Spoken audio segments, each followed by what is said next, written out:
없다고 생각이 됩니다. 특별히 이 추수감사절의 배경이 되는 것은 성경의 초막절이라는 절기예요. 그리고 장막절이라는 절기도 됩니다. 여러분, 이 초막이라는 게 뭘까요?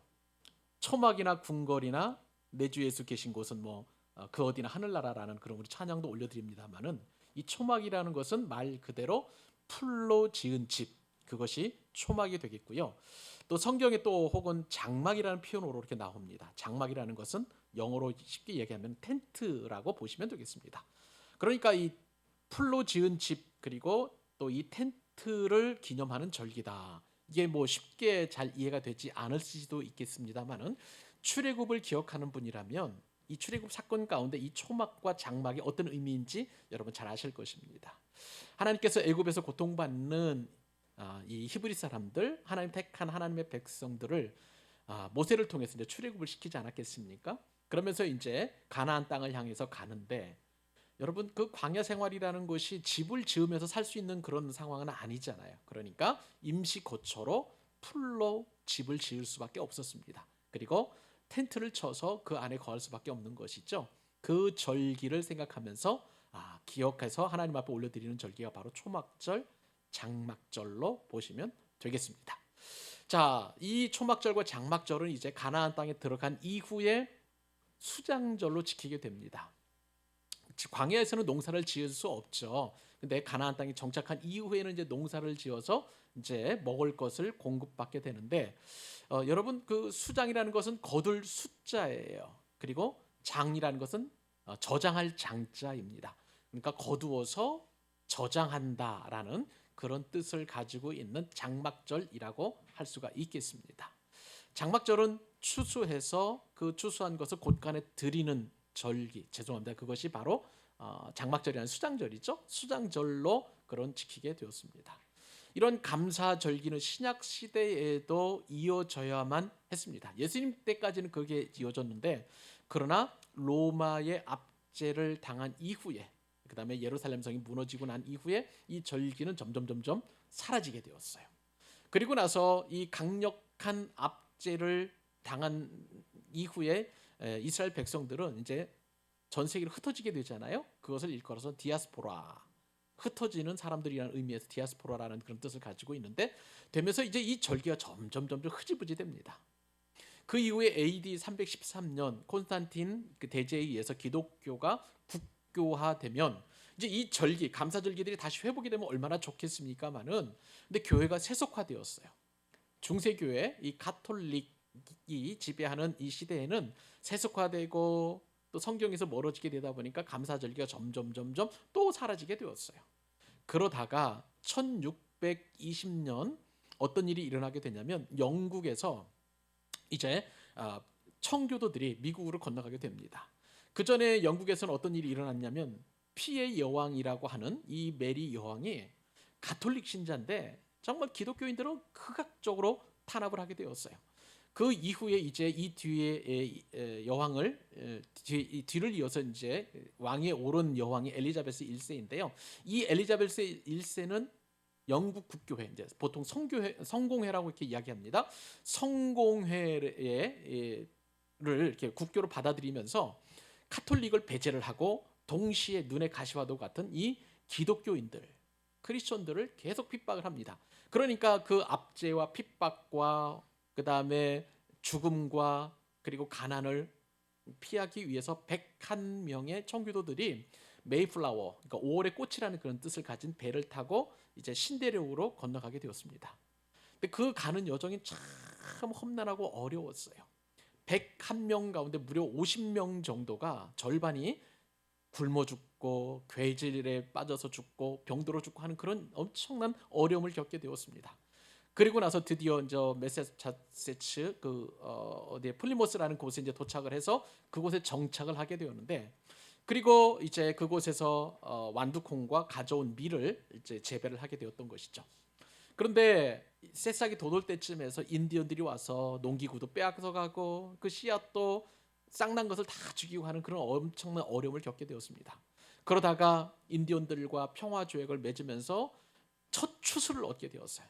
그때 옥수수, 보리 뭐 이런 간단한 곡식들을 얻고 이제 감사를 드리게 되었는데, 평화 조약을 맺은 인디언들을 다 초청을 했고요. 그리고 그 초청한 인디언들에게 먹을 것을 공급하기 위해서 들에 나갔더니 칠면조가 있었어요. 그래서 칠면조를 잡아다 음식을 맛있게 만들어 가지고 접대를 하게 되었습니다. 이것이 역사적으로 첫 추수감사절이 되었습니다. 그런 다음에 이것이 이제 선교사님들을 통해서 우리 한국 교회로 들어오게 되었고요. 우리 한국 교회는 1904년부터 이제 추수감사절이 이제 시작이 되게 되었습니다. 1904년 이 처음 추수감사절은 11월 10일 이제 미국의 추수감사절 절기를 가져왔기 때문에 그때 첫 추수감사 예배를 드렸습니다만은, 그러나 이것이 그때가 이제 수요일이었는데 그러다가 주일로 바뀌게 되었고요. 11월 셋째 주 주일을 이제 추수감사절로 지키게 되었습니다. 지금은요, 이 추수감사절 예배를 한국 교회에서는요 여러 날짜를 바꾸어서 이렇게 각 교회 형편마다 드리게 됩니다. 어떤 교회에서는 추석에 맞추어서 추수감사절 예배를 드리게 되기도 하고요. 어떤 교회에서는 뭐 11월 첫째 주 주일을 추수감사절로 드리게 되는데, 우리 교회는 우리 교단이 11월 셋째 주 주일날 공식적으로 추수감사절 예배를 드리라고 이렇게 교훈하고 있기 때문에 우리는 그 교훈에 따라서 11월 셋째 주 주일을 추수감사절 주일로 섬기게 됩니다. 여러분, 이 추수감사절의 의미를 보면은요, 도저히 감사할 수 없는 상황에서 감사를 드리는 절기가 바로 추수감사절입니다. 말씀을 드린 것처럼 성경에서도 보면 이 추수감사절 절기가 초막절이었고 장막절을 기념해서 하나님 앞에 올려드렸어요. 광야에서 먹을 것도 없이 마땅히 기거할 집도 없는 그런 상황에서 풀로 임시로 지은 그 집에서 살다가 하나님 앞에 절기를 지켰다는 것이죠. 감사는요, 우리가 감사할 수 있는 상황에서 감사하는 것은 별 의미가 없습니다. 이것은 교회 안 다니는 사람도 하나님을 안 믿는 사람도 다 감사할 수 있는 거예요.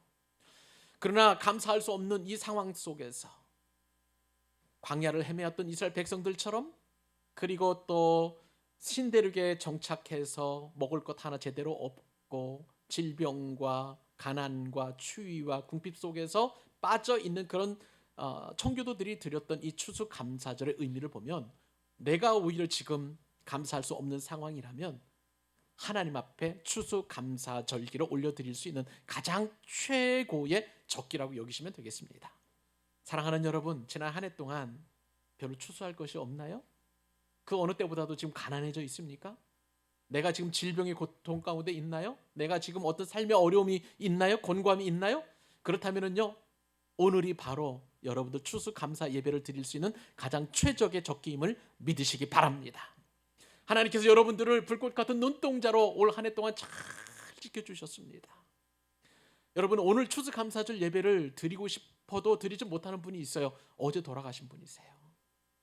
조금 더 살고 싶었고 조금 더 이곳에서 이 죽음이라는 그 두려움 속에서 벗어나기 위해서 정말 하루 더 연장을 받기를 소원하는 그런 사람에게는요, 오늘 이 추수감사절 예배를 드리고 싶어도 드릴 수 없는 그런 상황인 것이죠.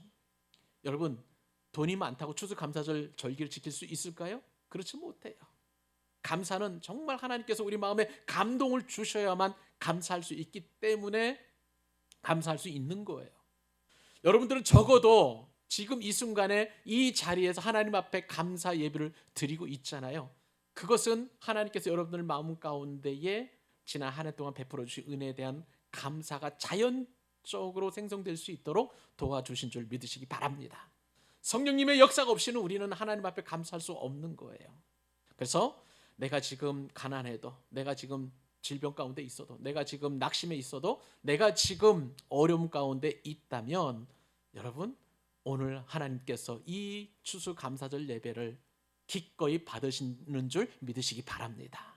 그 믿음이 여러분들 가운데, 심령 가운데 속속 심기어져서 그 어느 때보다도 영광스럽고 복된 추수감사절 예배가 될 수 있기를 주님의 이름으로 축복합니다. 제가 추수감사절 예배를 해마다 말씀을 준비하면서 좀 고민이 있어요. 아마 여러분들도 똑같은 고민이라고 생각이 됩니다. 우리는 농사를 짓지 않거든요. 그죠? 우리는 손으로 어떤 것을 땅에 심어 씨앗을 심어 가지고 열매를 얻지 않는데 추수감사절 예배를 드린다? 참 이거는 어디가 맞지 않는 듯한 그런 느낌을 받게 됩니다. 그래서 오늘은 아주 특별한 열매를 하나님께서 받으신다는 것, 우리가 그 열매를 하나님 앞에 올려드리는 매우 특별한 의미에서 추수감사가 예배가 되었으면 참 좋겠다는 의미에서 바로 오늘 요한복음 15장 말씀을 이 본문으로 삼아서 묵상하고 여러분들과 함께 은혜를 나누기 원합니다. 여러분, 오늘 열매의 핵심은요, 사랑이에요. 우리가 하나님 앞에 올려드려야 될 이 열매는 또한 기쁨입니다. 그래서 사랑과 기쁨을 하나님 앞에 올려드리는 추수감사절 예배가 될 수 있기를 소원하면서 오늘 이 말씀이 여러분에게 참 은혜가 되고 또 여러분들에게 소망이 될 수 있기를 간절히 소망합니다. 오늘 말씀을 통해서 주시는 첫 번째 교훈은 뭐냐면, 하나님께서 원하시는 그 추수감사의 이 감사의 열매는 뭐냐면 주님의 길을 따르라는 거예요. 근데 주님의 길을 따르라는 것은 쉽게 말하면 주님 안에 거하는 것이 주님을 따르라는 길임을 여러분 아신다면 열매를 하나님 앞에 풍성히 올려드릴 수 있을 것입니다. 자, 그러면 여러분, 주님 안에 거한다는 것을 우리가 알기 위해서 주님 안에 거하지 않는다는 것이 무엇인지를 먼저 살펴보아야 합니다. 요한계시록 3장에는요 초대교회의 7교회 가운데에 라오디게아 교회라는 이 교회가 성경에 소개되고 있습니다. 이 라오디게아 교회는요 굉장히 부유한 교회였어요. 그런데 주님께서는 전혀 다른 판단을 하시는 것을 보게 됩니다. 궁핍하다는 거예요. 영적으로 가난하다는 거예요.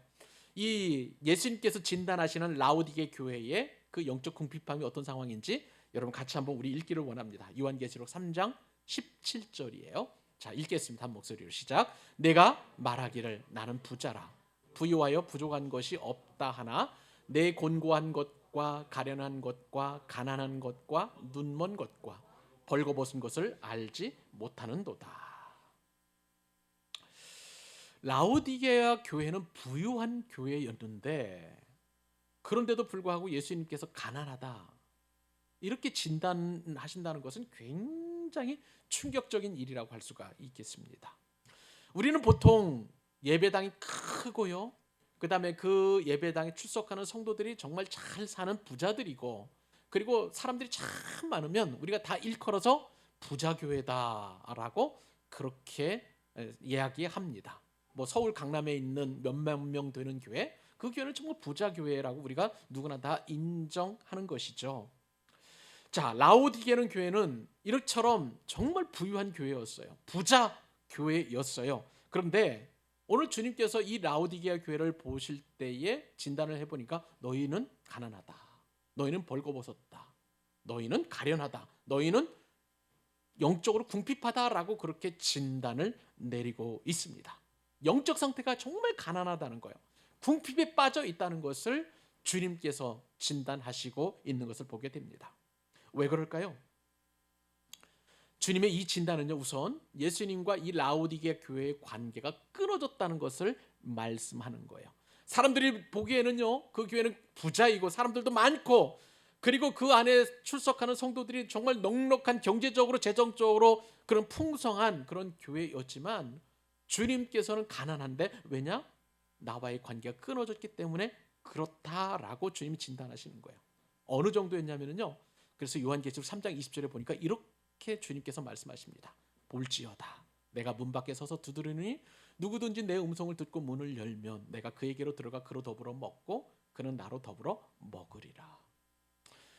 여러분, 이 말씀은요 흔히 우리가 복음을 전할 때, 전도할 때 많이 사용하는 그런 말씀이에요. 그런데 이 말씀의 핵심은 물론 우리가 예수님께서 문을 두드린다라는 그런 의미로 예수님을 영접하라는 그런 권고의 말씀으로 이렇게 우리가 전파를 하지만 그 전에 앞서서 이 교회가 이 말씀이 주어지는 그 배경이 라오디게아 교회, 영적으로 가난하고 심히 궁핍했던 저 교회에 주신 말씀이라는 거예요.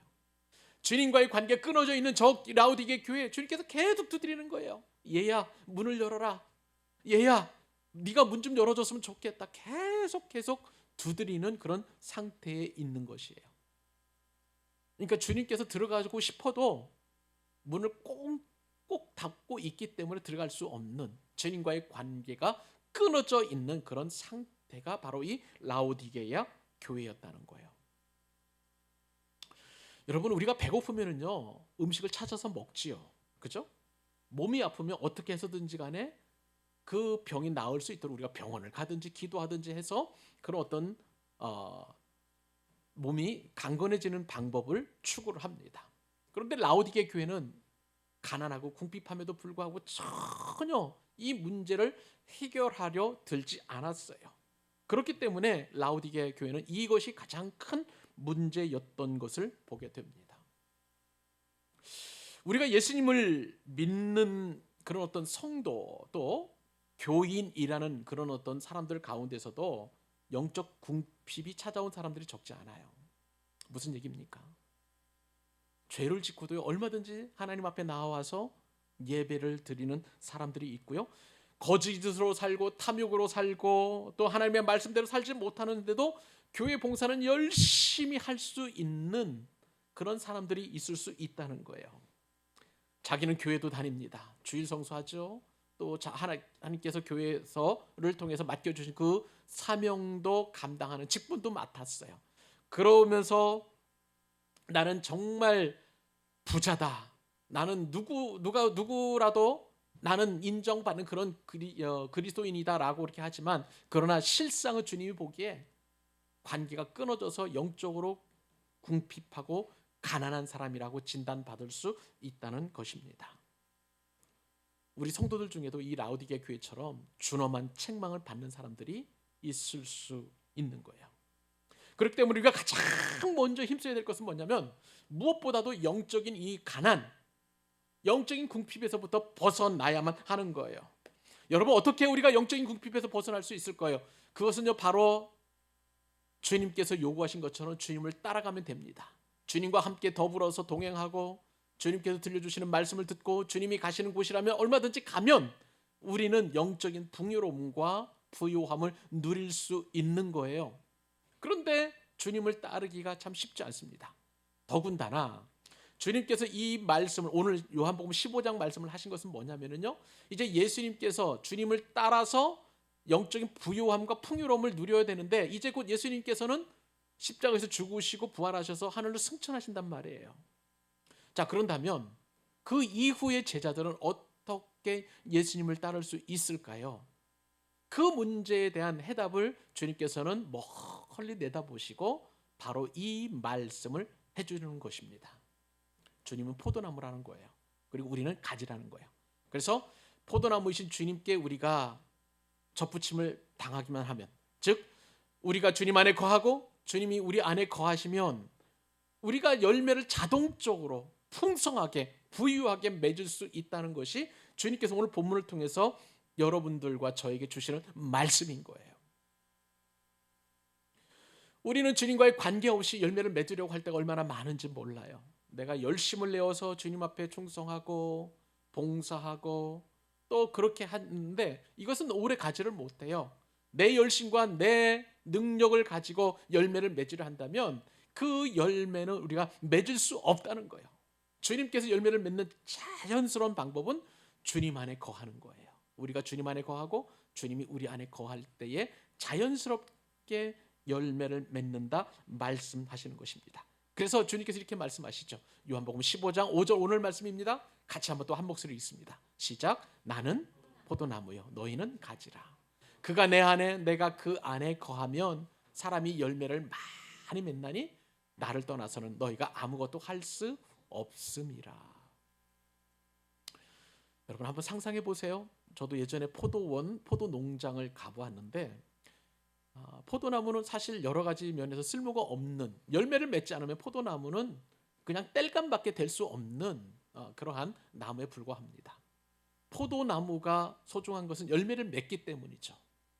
주님이 포도나무이십니다. 그리고 우리는 가지예요. 우리가 주님 안에 매달려 있으면 가지로서 그 포도나무에 우리가 매달려만 있으면 자연스럽게 열매를 맺는다고 주님께서 말씀하시는 것이죠. 영적인 풍요로움, 충만함을 우리가 경험할 수 있다라고 말씀하시는 것입니다. 사랑하는 여러분, 예수님은 지금 우리 눈앞에 보이지는 않아요.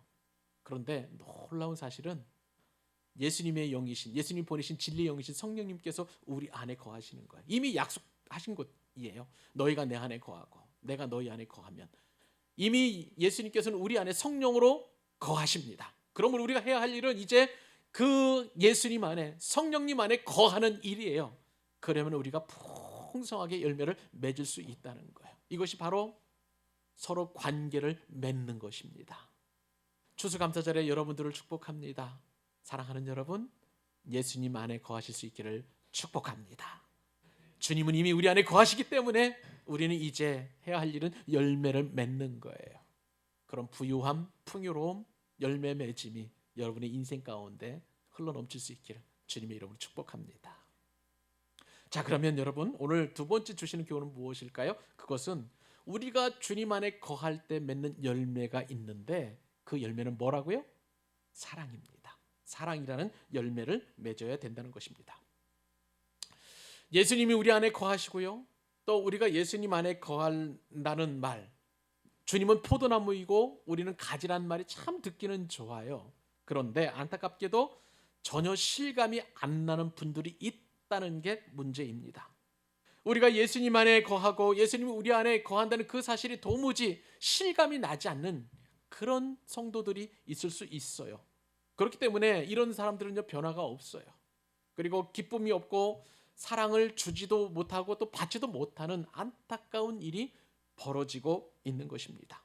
그러니까 두려움과 염려 때문에 가지되는 우리가 점점 메말라져 가는, 열매를 맺지 못하는 안타까운 일이 벌어지게 되었어요. 그래서 주님께서 우리에게 이 사실을 말씀하시면서 너무너무 안타까워하시는 것을 보게 됩니다. 여러분, 오늘 본문 4절 말씀 제가 읽어드릴게요.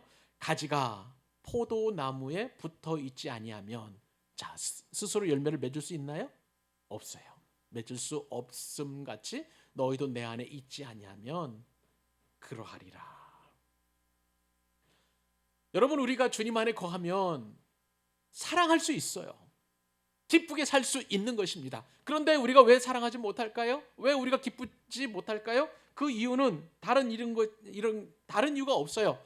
주님 안에 거하고 있지 않기 때문에 삶의 변화도 일어나지 않고 기쁨도 없고 사랑도 할 수 없는 안타까운 일이 벌어지게 되는 것입니다. 여러분, 예수님이 우리 안에 거하고 우리가 예수님 안에 거할 때 가장 두드러진 열매는요, 사랑이라는 열매를 맺게 되는 것입니다. 15장 17절 말씀 볼까요? 내가 이것을 너희에게 명함은 너희로 서로 사랑하게 함이라.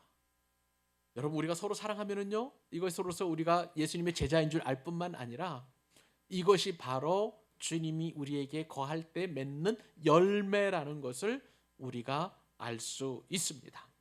나는 포도나무요 너희는 가지니 그가 내 안에 내가 그 안에 거하면 사람이 열매를 많이 맺느니라고 말씀하셨는데, 여기서 말씀하는 이 열매는 바로 이 말씀에 따르면 사랑이라는 것을 우리가 알게 되는 것입니다. 여러분, 오늘 우리가 추수감사절 예배를 하나님 앞에 올려드리는데, 여러분들 가운데에 맺어야 될 열매는 사랑이라는 사실을 여러분 기억하실 수 있기를 바랍니다. 여러분, 오늘 말씀을 들으면서 서로 사랑하기를 결심하고 결단해야 되는 거예요. 그리고 하나님 앞에 이 사랑이라는 열매를 오롯이 올려드릴 때에 참된 추수감사의 열매를 하나님 앞에 올려드리는 거예요. 여러분들 가운데 사랑할 수 없는 사람이 있나요? 그러면 여러분, 내가 과연 주님과의 관계가 잘 맺혀져 있는지 점검하실 수 있기를 바랍니다. 내가 미워한다면 이것은 내가 예수님과의 관계가 좀 멀어졌다는 증거예요. 예수님과의 관계가 맺어져 있다면, 잘 맺혀져 있다면 얼마든지 사랑할 수 있다고 주님께서 말씀하시기 때문에 그래요. 오늘 추수감사절 예배를 드리면서 내가 지금 누군가를 미워하고 있다, 누군가에 대하여 사랑하지 못한다, 도저히 내 힘으로 사랑할 수 없다면 예수님과의 관계가 끊어져 있다는 것을 직감하시고, 여러분, 이 문제를 주님 앞에 내어놓고 진솔하게 기도하시면서 사랑하는 열매를 하나님 앞에 올려드리는 추수감사가 될 수 있기를 주님의 이름으로 축복합니다. 마지막 세 번째 교훈 오늘 살펴보도록 하겠습니다. 하나님께서 오늘 본문을 통해서 들려주시는 세 번째 교훈은요, 포도나무 주님께서는요 우리에게 복을 주시는데 친구인 우리에게 하나님의 뜻을 알려주신다는 사실이에요. 너무 기가 막힌 축복인데 저는 우리 광교사님께 모든 교우들이 성도들이 정말 하나님의 친구가 되어서 나를 향한 하나님의 뜻, 우리 가정을 향한 하나님의 뜻, 그리고 우리 교회를 향한 하나님의 뜻, 이 민족을 향한 하나님의 뜻을 모두가 다 알 수 있기를 간절히 소망합니다. 앞서 제가 말씀을 드린 소아시아 7교회 가운데 라오디게의 교회를 책망하신 주님의 말씀을 여러분들에게 전해드렸어요. 근데 이번에는요, 주님께서 또 어떤 교회를 책망하시냐면 에베소 교회를 책망하십니다. 자, 에베소 교회는 예수님께 처음에는 칭찬받는 교회였어요. 정말 예수님이 감동하실 정도로 많은 칭찬을 받았는데 동시에 이 에베소 교회는 주님 앞에 엄청난 책망도 받는 그러한 교회였던 것입니다. 자, 우선 그 에베소 교회가 어떤 칭찬을 받았는지 제가 요한계시록 2장 1절로 3절 말씀을 읽어드리도록 하겠습니다. 에베소 교회 사제에게 편지하라. 오른손에 있는 7뼈를 붙잡고 7 금촛대 사이를 거니시는 이가 이르시되 내가 내 행위와 너의 수고와 너의 인내를 알았고 또 악한 자들을 용납하지 아니한 것과 자칭 사도라 하되 아닌 자들을 시험하여 그의 거짓된 것을 내가 드러낸 것과 또 네가 참고 내 이름을 위하여 견디고 게으르지 아니한 것을 아노라. 정말 여러분 이 에베소 교회 칭찬을 보세요. 정말 많은 칭찬을 받았어요. 얘야 너희는 악한 자들을 용납하지 않았지? 내 수고가 참 기가 막혔다. 내 수고가 그리고 내 행위도 참 아름다웠다. 그리고 너 인내도 잘한 것도 내가 안다. 거짓 말하는 악한 자들을 용납하지 않았고 또 자칭 사도라 하는 자들을 시험하였고 그들과 싸워서 진리를 파수했고 그리고 네가 참고 예수님의 이름을 위해서 견디고 게으르지 않았다는 거 내가 다 알아. 이렇게 엄청난 칭찬을 받았어요. 여러분 우리도 이렇게 에베소 교회처럼 칭찬받을 만한 일이 있었으면 참 좋겠습니다. 오래 참는 것, 그 다음에 수고하는 것, 우리의 모든 행위와 그리고 거짓을 이겨낸 것과 뭐 이런 모든 것들이 다 우리가 기억되었으면 참 좋겠는데 주님은 놀랍게도 기억하시는데 그런데 이런 모든 수고를 일순간에 다 빼앗겨 버리는 이런 모든 수고에도 불구하고 주님께서 엄중하게 책망하시고 그 책임을 묻는 그 한 가지 죄라면 죄라고 할까요? 그것이 있다는 거예요. 에베소 교회는 그것이 한 가지 있었습니다. 자, 요한계시록 2장 4절 5절에 보면 그 한 가지가 있었습니다. 그러나 너를 책망할 것이 있나니 너의 처음 사랑을 버렸느니라. 그러므로 어디서 떨어졌는지를 생각하고 회개하여 처음 행위를 가지라. 만일 그리하지 아니하고 회개하지 아니하면 내게 가서 내 촛대를 그 자리에서 옮기리라. 여러분 에베소 교회 모든 칭찬들을 다 상쇄하고도 남을 책망거리 하나는 바로 처음 사랑을 잃어버린 거예요. 사랑을 잃어버렸을 때 주님은 모든 수고와 애씀과 그런 것들을 다 무용지물화 시키신다는 거예요. 오늘 요한복음으로 다시 돌아오게 된다면 그 사랑이라는 열매를 어떻게 맺는다고요? 포도나무이신 예수님께 가지가 관계가 연결되어 있으면. 그러니까 에베소 교회는요 예수님과의 관계가 끊어져서 이 사랑이라는 열매를 맺지 못하니까 바로 오늘 본문 말씀에 따르면 이 요한계시록 이 책망하는 말씀에 따르면 그 사랑을 잊어버렸다라고 그렇게 준엄하게 책망하고 있는 거예요. 여러분 한 교회가 이 책망을 받게 되면 어떤 어려움이 생기는지 아세요, 여러분? 오늘 본 그것은 뭐냐면 아무리 충성되다 할지라도 아무리 수고했다 할지라도 아무리 인내했다 할지라도 이 사랑이라는 것이 열매를 맺지 못한다면 그것은 주님 앞에서 책망받고 교회로서의 그 존재 자체를 잃어버릴 수 있다는 엄청난 책망이라는 것을 우리가 염두에 둘 필요가 있는 거예요. 주님께서는요 이 에베소 교회 가운데에 책망할 때에 촛대로 옮겨버리겠다는 거예요. 이것은 무슨 얘기입니까? 교회 안에 있는 영광을 거두어 가시겠다는 거예요. 교회 안에서 이루어졌던 하나님의 임재를 거두어 가시겠다는 것을 보게 됩니다. 여러분 교회의 하나님의 임재와 그리고 주님의 역사가 거두어 가진다면 이것은 교회로서의 의미가 없는 거죠. 그냥 집단에 불과한 것 아니겠습니까, 여러분? 그러니까 이것은 엄청난 교회에 대한 그러한 책망이라는 것을 우리는 염두에 둘 필요가 있는 거예요. 에베소 교회는 주님과의 관계가 끊어졌기 때문에 이 사랑이라는 열매를 맺지 못한 것입니다. 그런데 참 우리 한 가지 숙제가 있어요. 나는 정말 사랑하고 싶습니다. 주님과의 그 깊은 관계 속에서 이 사랑이라는 열매를 맺고 싶은 거예요. 뿐만 아니라 어떻게 하면 정말 이 열매를 맺어서 주님을 기쁘시게 해드릴까 하는 그런 어떤 준비도 되어 있는 거예요. 그런데 아무리 노력해도 내가 사랑할 수도 없고요, 아무리 사랑하려고 해도 안 되는 것이 바로 우리의 연약한 점이라는 것을 알게 됩니다. 이 숙제를 우리가 어떻게 해결할 수 있는 것인가? 여러분들, 과연 내가 예수님 안에 거하고 있는 것인가, 그렇지 않은 것인가, 여러분 한번 생각을 해볼 때에 내가 사랑하고 싶어도 안 되고 내가 사랑하려고 해도 안 되는 그것을 판별할 수 있는 방법이 한 가지 있어요.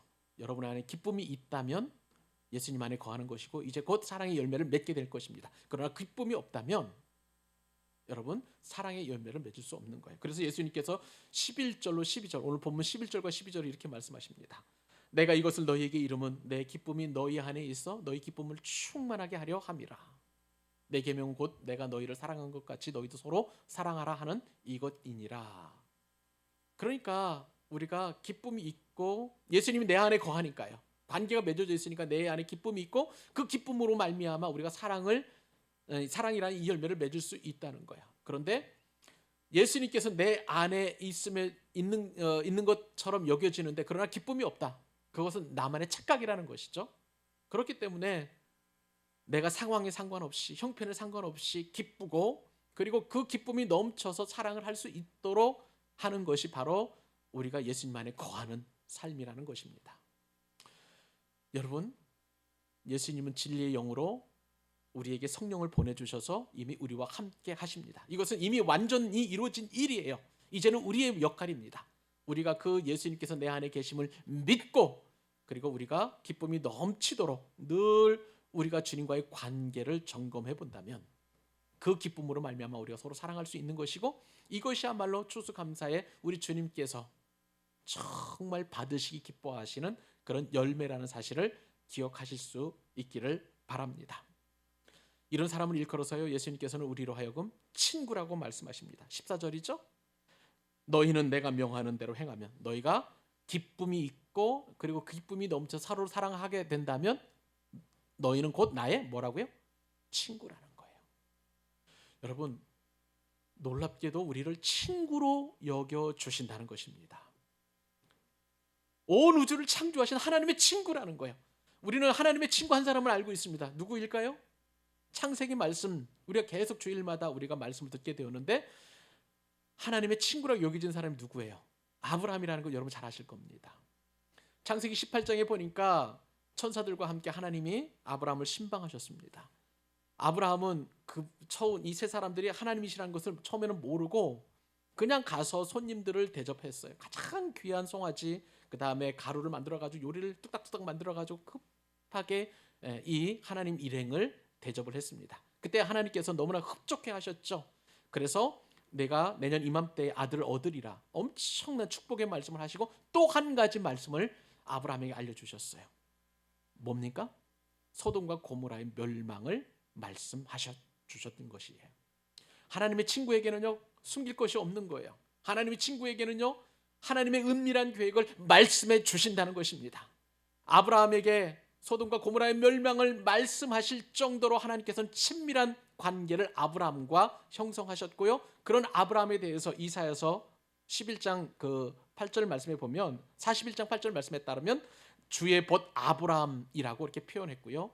야고보서 2장 23절에도 그는 하나님의 벗이라 칭함을 받았나니 이렇게 표현하고 있는 거예요.